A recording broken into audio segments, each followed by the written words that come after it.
You can't see me, এই তিনটি শব্দ গত 2 দশক ধরে ডাব্লিউডাব্লিউই মহাবিশ্বকে কাঁপিয়ে দিয়েছে, কিন্তু সেই কণ্ঠ এবার নীরব হতে চলেছে। রেসলিং জগতের অন্যতম সেরা তারকা জন সিনা এবার তার রিং থেকে বিদায় নিচ্ছেন।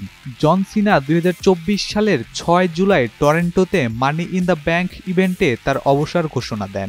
জানিয়ে দেন 2025 সাল হবে তার ক্যারিয়ারের শেষ বছর। বিদায়ের সেই সময় বছর পেরিয়ে দিনে পরিণত হয়েছে। জন সিনা তার 23 বছরের রেসলিং ক্যারিয়ার ইতি টানবেন আগামী 13 December. Last time is now ইভেন্টের মাধ্যমে বিদায় নেবে এই রেসলিং স্টার। আগামী সোমবার রাতে র এ শেষবারের মতো রিংয়ে উঠবেন জন সিনা। নিউ ইয়র্কের ঐতিহাসিক ম্যাডিসন স্কোয়ার গার্ডেনে অনুষ্ঠিত হবে তার বিদায়ী ম্যাচ। 23 বছরের দীর্ঘ ক্যারিয়ার স্মরণ করে সামাজিক যোগাযোগ মাধ্যমে সিনা বলেন, এই সময়ে আমি 544 ম্যাচ খেলেছি, ডাব্লিউডাব্লিউই ইতিহাসে সর্বোচ্চ।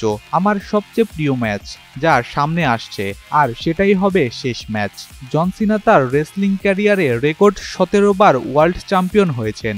এর মধ্যে 14 বার হয়েছেন ডাব্লিউডাব্লিউই চ্যাম্পিয়ন আর 3 বার জিতেছেন ওয়ার্ল্ড হেভিওয়েট চ্যাম্পিয়ন। এছাড়াও জন সিনা 5 বার ইউএস চ্যাম্পিয়ন এবং 2 বার রয়্যাল রাম্বল জিতেছেন।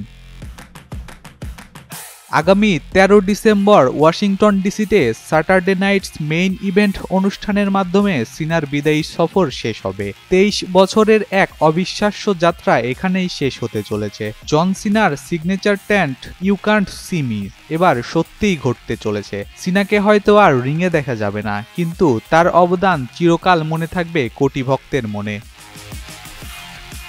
ইশতিয়াক আহমেদ, যুগান্তর স্পোর্টস।